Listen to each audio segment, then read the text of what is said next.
प्राणायाम में दो ही चीजें ध्यान रखने वाली है, एक नीचे जमीन पे बैठे और दूसरा बैकबोन स्ट्रेट रहे, ऐसे बैठ कर नहीं करना है।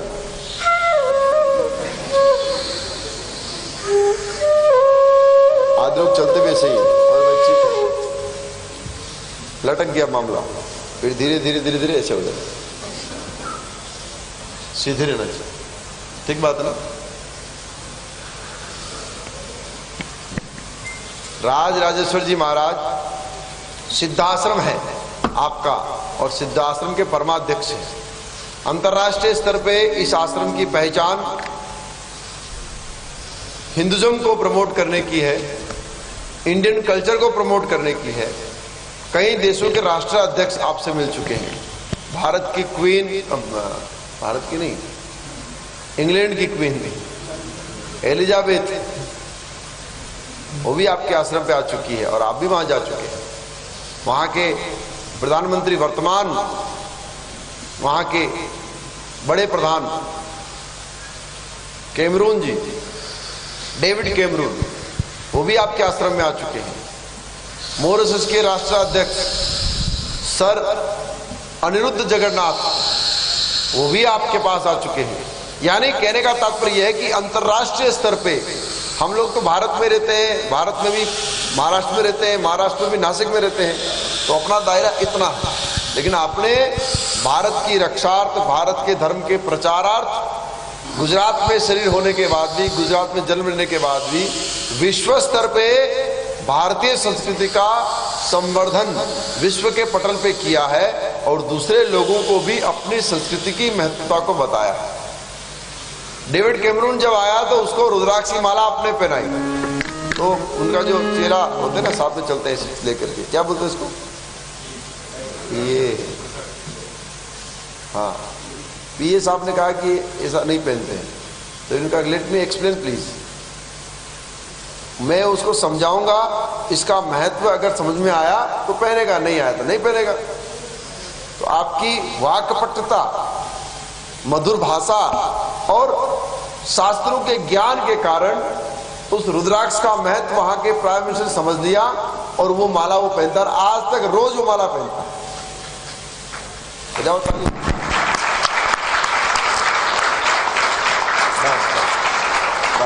चलो प्रणाम करो दोबारा से। सुनना है, प्रणाम नहीं छोड़ना है। मैं स्पीड वाला सूर्य नमस्कार बता रहा हूं, ठीक है? सामने से बताता हूं, ठीक रहेगा ना?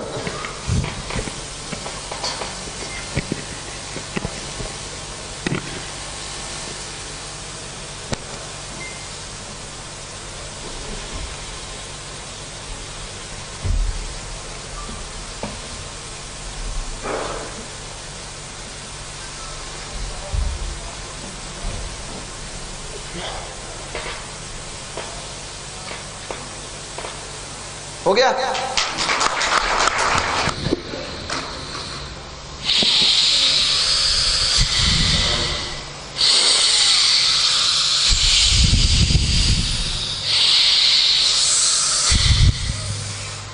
बीस सेकंड से 30 सेकंड के अंदर में एक सूर्य नमस्कार पूरा हो जाता है। हुआ ना इतनी देर में? 20 सेकंड भी नहीं लगे। और आराम से करने पर 1.5 से 2 मिनट में एक प्राणायाम, एक नमस्कार पूरा होता है। तो आराम से करने में फायदा क्या है कि आराम से करने में हमारी बॉडी का बैलेंस हमारे हाथ में रहता है। और दूसरा फायदा यह होता है कि पूरी बॉडी की स्ट्रेचिंग अच्छे से हो जाती है ना। और स्पीड का फायदा यह है कि जब हमारा आराम से बढ़िया से होने लगे तब हम फिजिकल फिटनेस के लिए just for exercise we doing fast, just for exercise is not proper pranayama. नमस्कार फास्ट वाला नमस्कार प्रॉपर नहीं है, स्लो वाला ही नमस्कार है। फास्ट वाला तो एक्सरसाइज है, बॉडी को ठीक करने का बड़ा अच्छा तरीका है कि आप ऐसे पीछे जाओ, आगे जाओ, घूम जाओ, लेट जाओ, उठ जाओ, फिर लेट जाओ, फिर उठो, ऐसे बॉडी की एक्सरसाइज पूरी की पूरी हो जाती है ना।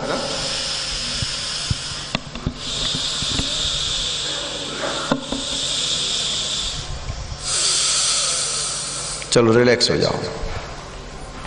रिलैक्स। आज आप लोगों को 8:30 से पहले नहीं उठना है, आज और कल, ठीक है ना? समय पता है ना आप लोगों को? 8:30 पौने 9 बजेगा आज बढ़िया से। तो महाराष्ट्री को सुनेंगे, और एक बहुत बड़े संत आए हैं उनको सुनेंगे, उसके बाद एक और बड़े संत आए। भाग्यशाली हम लोग, देखो महात्मा स्वयं पधार रहे हैं, नहीं तो ढूंढना पड़ता है महाराज कहाँ मिलेंगे। तो इन सब संतों को सुनते सुनते हम अभ्यास भी करेंगे और सुनेंगे भी, है ना? ताकि हमारे जीवन में इस कुंभ का दर्पण स्पष्ट हो सके, इस आध्यात्मिक चेतना का दर्पण स्पष्ट हो सके, इस सनातन संस्कृति का दर्पण स्पष्ट हो सके। अब हम प्राणायाम के साथ में परम आदरणीय आचार्य राज राजेश्वर गुरु जी को सुनेंगे, ठीक है ना? तो आपका प्राणायाम बंद नहीं होगा, ठीक है? गुरुर्वे सदा पूर्ण मदेव तुल्यम प्राणो वदार्ये वहितं सदैवं चिंतं विचिंतं भवमेकरूपं गुरुर्वे प्रणम्यं गुरुर्वं प्रणम्यं गुरुर्वे प्रणम्यं गुरुर्वं प्रणम्यं। एक अलौकिक गति जो प्रभु ने दी है, जिसको कहते हम श्वास, और आप सब लोग उनकी छत्र छाया में श्वास की गति का निमंत्रण, नियंत्रण एवं उस गति के साथ साथ कैसे चलना, ये आप सीख रहे हो। शास्त्र में कई चीज बताई है, मगर कई लोग उसका अनुभव करने के लिए कोशिश करते हैं, मगर वहां एक योग्य व्यक्तित्व की जरूरत होती है, वहां एक योग पुरुष की जरूरत होती है, वहां एक ज्ञानी पुरुष की जरूरत होती है, और वहां एक दिव्य पुरुष की जरूरत होती है। हम सोचते हैं कि आज का युग साइंटिस्ट युग है, इंटरनेट है, वाईफाई है, सब कुछ है, तो हम सब चीज इंटरनेट के और वाईफाई के माध्यम से सीख सकते हैं, तो कोई प्रत्यक्ष गुरु की जरूरत क्यों है? हम क्यों ये पांडाल में जाए, हम क्यों किसी के सामने बैठ करके हम ये सीखे? मगर मैं कहूंगा कि गूगल के माध्यम से सब चीज डाउनलोड कर सकते हो, मगर आपकी भक्ति और आपका प्रेम आप अपलोड नहीं कर सकते। संसार की हर चीज आप गूगल के माध्यम से ढूंढ सकते हो, मगर गुरु और संतों का आशीर्वाद गूगल के माध्यम से डाउनलोड नहीं कर सकते। ज्ञान और विज्ञान की परिभाषा से देखे तो आज का युग हर समय हर क्षण व्यक्ति चिंतित में रहता है, चिंता में रहता है कि आज अभी हम हैं, कल क्या होगा, 1 मिनट के बाद क्या होगा, अगर मेरा भूतकाल में ये है तो वर्तमान में क्या होगा, वर्तमान अच्छा नहीं है तो हम भविष्य में क्या करेंगे। आज के जमाने में ध्यान, धारणा, समाधि, योग, ये सब की बहुत आवश्यकता होती है। क्यों? कि हम बात बात में चिंतित हो जाते हैं, हम बात बात में डिप्रेस हो जाते हैं। जब हम बात बात में डिप्रेस हो जाते हैं तो क्या करना चाहिए? देखो, अभी आप महाराज जी आपको एक प्राणायाम की क्रिया सिखा रहे हैं, पूरक, रेचक, कुंभक, सूर्य नमस्कार, मुझे बहुत अच्छा लगा। मगर एक क्यों जरूरी है? आप देखो कि 2 साल का बच्चा या 2 महीने का बच्चा जब वो सोता है, आप उसको देखो तो उसका पेट पूरा अंदर और पूरा बाहर जाता है। मगर जैसे जैसे हम बड़े होते गए तो श्वास लेने के लिए भी डिस्काउंट दिया, श्वास आधा ही लेते, पूरा पेट, जहां मूलाधार चक्र से लेकर के सहस्त्रादल की जो यात्रा है उसमें मणिपुर चक्र का जो भेदन होना चाहिए वो होता ही नहीं। प्राणायाम करते रहो। और इसीलिए जब नहीं होता इसलिए प्राणायाम की बहुत आवश्यकता थी। प्राण आयाम, उसका मतलब यही है कि प्राण की एक्सरसाइज। और मुझे बताया गया है कि शक्ति के बारे में, शक्ति साधना शिविर के बारे में, तो मैं थोड़ी शक्ति के बारे में बात करूंगा, क्योंकि जो अभी आप प्राणायाम कर रहे हैं वो भी एक शक्ति का प्रकार है, क्योंकि उसके माध्यम से शक्ति आएगी, उसके माध्यम से आपकी आंतरिक शक्ति का जागृत होगा, इसके माध्यम से आपकी बाह्य शक्ति और आंतरिक शक्ति का मिलन होगा। क्योंकि शरीर को साधने से ही सबसे पहली साधना तो है शरीर को साधना चाहिए। शास्त्रों में कितनी भी बातें बताई, हम सुबह उठते हैं, शाम को सोते हैं, ये सब क्रियाएं हम करते रहते हैं, कोई न कोई प्रकार से हम किसी देवी देवता का मंत्र जाप करते हैं, चाहे वो भगवान शिव का हो, चाहे विष्णु का हो, चाहे कृष्ण का हो, चाहे दुर्गा जगदम्बा का हो, चाहे काली का हो, किसी न किसी रूप में कोई शब्द का हम प्रयोग करते हैं। जब हम किसी शब्द का प्रयोग करते हैं, मगर हमको पता नहीं है शब्द किसके लिए प्रयोग करें, मगर वहां साइंस का युग को अगर देखें तो हर व्यक्ति बीमार पड़ता है तो डॉक्टर के पास चलता है, हाँ कि ना, डॉक्टर के पास जाता है। प्राणायाम चालू रहे, देखो भाई, सीधे बैठो, बैकबोन स्ट्रेट। जब डॉक्टर के पास जाता है तो डॉक्टर आपकी जो बीमारी है उसके लिए आप कहते हैं कि मुझे बुखार आया, मुझे पेट में दर्द है, मुझे सर में दर्द है, मुझे बैक में दर्द है, वो आपको उपाय बताएगा, एक प्रिस्क्रिप्शन लिख देगा कागज और पेन से, और वही प्रिस्क्रिप्शन लेकर के आप फार्मासिस्ट के पास जाते हो, मेडिकल में।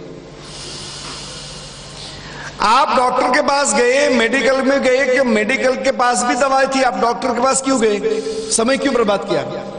जो डॉक्टर लिख के देगा वही चीज मेडिकल में मिलेगी, तो आप सीधा मेडिकल में क्यों नहीं गए? आप मेडिकल में भी कह सकते हो मेरा सर दर्द है, ब्रूफिन दीजिए और पैराडोल दीजिए।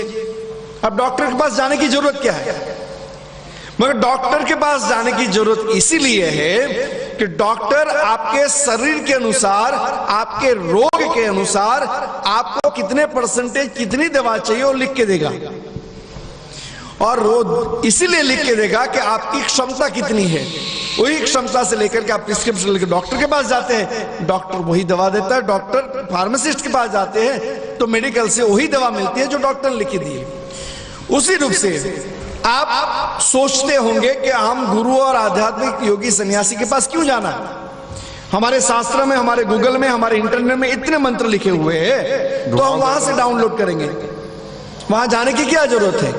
पूरक सीख रहे हैं, रेचक, कुंभक, ये सब सीख रहे हैं, तो आप तो अपने मोबाइल में इंटरनेट से सीख सकते हैं, क्यों यहां आने की जरूरत है? मगर आने की इसीलिए जरूरत है कि आपकी क्षमता के अनुसार कितना योगा करना चाहिए, कितने वक्त तक करना चाहिए, कितना प्राणायाम करना चाहिए, कब तक करना चाहिए, वो ज्ञान सिर्फ गुरु के माध्यम से ही मिल सकता है। और इसीलिए शास्त्र में एक चीज बताई कि हम मंत्र जाप करते हैं, मगर मंत्र जाप क्यों करते हैं? मंत्र का मतलब यही है कि मन को स्थिर करना। हम डिप्रेस हो जाते हैं तो भगवान के मंदिर में जाकर के हम भगवान से प्रार्थना करते हो, वहां बैठे बैठे मंत्र जाप करते हैं। अभी आप मंत्र जाप करते हैं भगवान शिव के मंदिर में जाकर के, शिवलिंग के सामने जाकर के ओम नमः शिवाय का मंत्र जाप करते हैं, मगर उसका फल आपको कैसे मिलता है? आपने तो मंत्र जाप कर दिया। कई लोग तो ये भी कहते हैं कि घर ही हमारा मंदिर है, तो मंदिर बनाने की क्या जरूरत है, मंदिर में जाने की क्या जरूरत है, घर ही हमारा स्वर्ग है। ये सभी बात है। मैं अभी आपको एक प्रश्न के साथ उत्तर भी दूंगा कि अगर आपकी आवाज यहां से अमेरिका पहुंचानी है तो आप कितने भी चिल्लाओगे, माइक ले लेकर चिल्लाओगे, अमेरिका वाले नहीं सुन पाएंगे।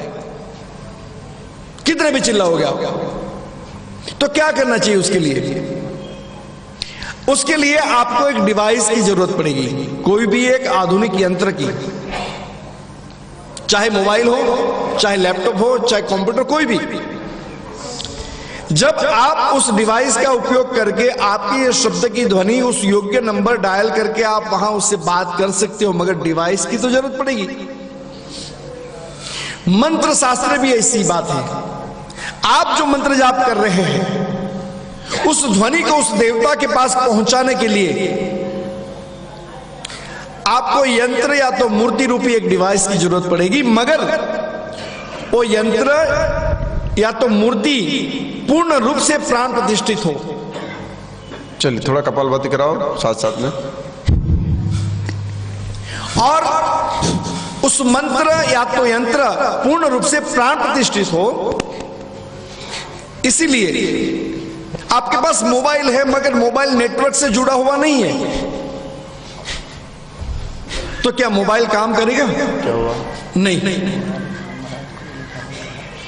मोबाइल काम नहीं करेगा, क्योंकि आपके पास मोबाइल है मगर मोबाइल उस ध्वनि से कनेक्टेड नहीं है। उसी रूप से मूर्ति है, प्रतिमा है, यंत्र है, मगर योग्य मंत्र से वो सिद्ध नहीं है, तो उस ध्वनि के साथ इस यंत्र और मूर्ति की प्राण प्रतिष्ठा नहीं हुई है। इसीलिए मंदिर में उस मूर्ति की प्राण प्रतिष्ठा की जाती है, उस यंत्र की प्राण प्रतिष्ठा की जाती है। तो आपकी ध्वनि उस यंत्र प्रतिमा के सामने जब टकराएगी तो उस योग्य देवी देवताओं को उस ध्वनि का संदेश पहुंचेगा।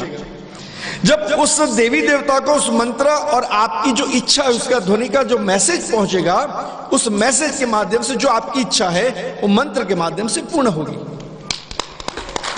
कितनी बड़ी बात! यही शक्ति साधना का मतलब है कि एक बहुत इजी लैंग्वेज में गंगा नदी वहां बहती है तो गंगा नदी का कार्य गंगा नदी करेगी। आपको भी हाथ धोना है, मुंह धोना है, अपने कपड़े धोने हैं, वो आप जाने। उसी रूप से साधु संत गुरु अपना कार्य करने के लिए यहां आते हैं। वो कार्य में आप जितना भी भाग लो, उस कार्य में आप कितना भी जोड़ो, वो आपके ऊपर निर्धारित करता है, उस व्यक्ति के ऊपर निर्धारित नहीं करता। और इसीलिए हम शास्त्रों में ध्यान धारणा समाधि की परिभाषा समझाई। इसीलिए शास्त्र में मंत्र शक्ति के माध्यम से उसकी परंपरा समझाई। अभी आप हर रोज कोई ना कोई मंत्र जाप करते हो, चाहे शिव का हो, काली का हो, दुर्गा को, किसी का भी, मगर शास्त्र में हर मंत्र को किलित किया गया। मंत्र की शक्ति को अपने आप में वहां लिमिटेशन कर दी। और जब मंत्र को किलित कर दिया, क्यों? कि लोग उनका दुरुपयोग नहीं करेंगे। तो मंत्र जाप करने से पहले उसको उत्कलित किया जाता है योग्य विधि विधान के माध्यम से। मगर शास्त्र में एक ऐसा मंत्र है जिसको कोई भी किलित नहीं कर सकता।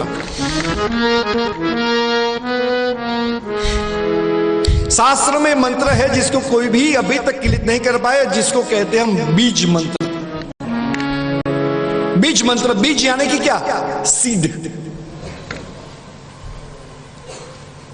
मुझे आनंद इसलिए आ रहा है यहां बोलने के लिए क्योंकि मेरे बाजू में आनंद गिरी जी है, और उसके साथ उनकी टीम का सुर इतना अच्छा मिल रहा है कि संगीतमय वातावरण मन को वहां ले जाता है कि कुछ न कुछ और चीज दूं। और आप सब भाग्यशाली है कि आनंद गिरी जी के चरणों में आप आनंद ले रहे हो। उनको एक बार ताली से सम्मान कीजिए।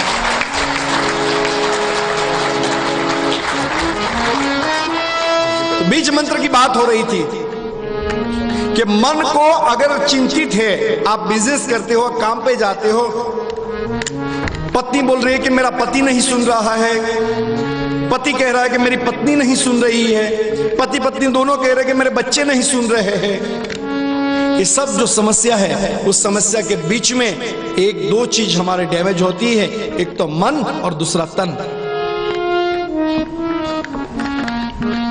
मन डैमेज होता है तो तन वहां डैमेज होता है। जब मन और तन दोनों डैमेज होते हैं तो वहां धन भी डैमेज होता है। और तीनों चीज को, सही बात है ना? हम कितनी भी बार कुछ भी कर ले, मगर मन अगर स्क्रैच हो गया, मन डैमेज हो गया, तो तन डैमेज हो जाएगा। मन और तन दोनों डैमेज हो गए तो आप तो डैमेज हो गए और डॉक्टर अपने आप में घर में लॉटरी लगाएगा। डॉक्टर का एक तो निभाते फर्ज, मगर हम ऐसा क्यों नहीं कहें कि डॉक्टर के पास जाना ही नहीं पड़े। वो सब मेरे पे केस मत करना है कि मेरा धंधा बंद हो गया। इसीलिए मन को शुद्ध करने के लिए क्या जरूरी है? मन को शुद्ध करने के लिए जैसे हम स्नान करते हैं तो क्या शुद्ध होता है? तन हमारा, शरीर शुद्ध होता है स्नान के माध्यम से। महाराज जी बहुत अच्छा समझा रहे थे कि गर्म पानी, और तब मैं कमरे में बैठ के सुन रहा था कि गर्म पानी जो है वो प्रमाद पैदा करता है, आलस्य। आप अपनी श्वास की क्रिया चालू रखो।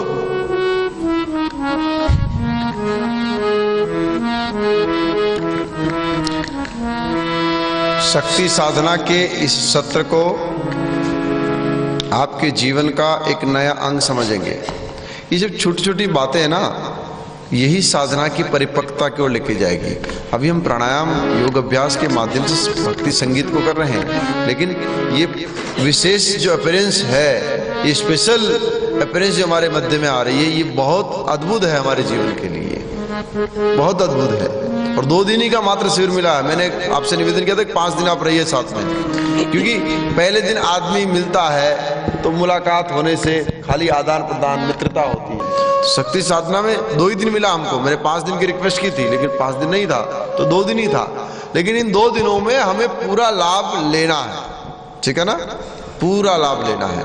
कल का समय और है, और उस समय में आपको चाहे तो अपनी नोट पेन भी साथ में लेके आया करो, कोई चीज़ लिखने और इसको लिखो भी। हमारे मध्य में एक संत और है, हम उनको भी बुलाते हैं, तब तक आपका सत्र चालू रहेगा। परम आदरणीय देवाचार्य गोलोक पीठाधीश्वर,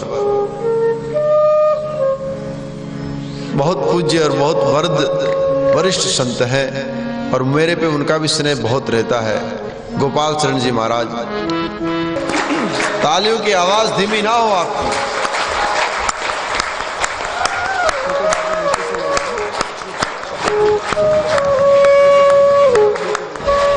बोले पूज्यपाद गुरुदेव भगवान की।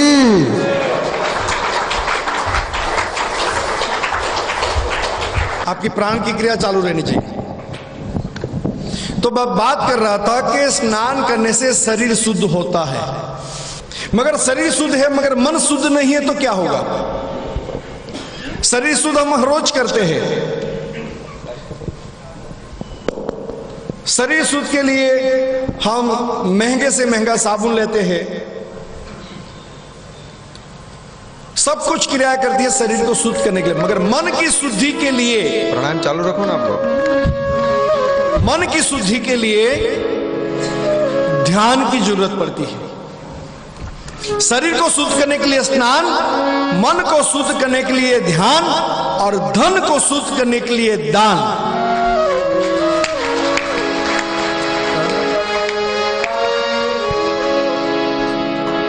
जब होगी जीवन में तो आप अपने आप में जीवन को पूर्णमः पूर्णमिदम की ओर ले जा सकते हैं। मगर कंजूसाई करते हैं, हम कहीं जाते हैं कि तो बस कुछ फ्री में मिल रहा है तो लेते रहे, मगर दान की एक क्रिया, एक चावल का दाना अगर जमीन में जाएगा तो एक चावल का दाना 100 दाना आपको दे सकता है, तो 1 रुपये से अगर आपका दान में जाएगा योग्य जगह, वो हजारों रुपया दे सकता है। तो यही बात है जीवन में। मैं बीज मंत्र की बात कर रहा था, मगर मैं कल बताऊंगा, क्योंकि एक ही साथ में 1 महीने का खाना दे दूं तो आप डाइजेस्ट नहीं कर पाओगे। सबसे पहले समझने की बहुत क्रियाएं जरूर होती है, जो मैंने समझाने की कोशिश की। बीज मंत्र जो किलित नहीं है, उस बीज मंत्र के माध्यम से जीवन में हम अपने आप में मन को कैसे स्थिर कर सकते हैं, हमारी इच्छा को कैसे पूर्ण कर सकते हैं, क्योंकि देवता का मतलब देने वाला, और उस देवता को संबंध में वहां जाने की क्रिया सिर्फ मंत्र के माध्यम से होती है। मैं कल इसके ऊपर ज्यादा प्रकाश डालूंगा। ओम पूर्णमः पूर्णमिदं पूर्णाद पूर्णमुदच्यते पुनश्च पूर्णमादाय पूर्णमेवावशिष्यते। हरि ओम। शांति। गुरु भक्त वत्सल भगवान की जय।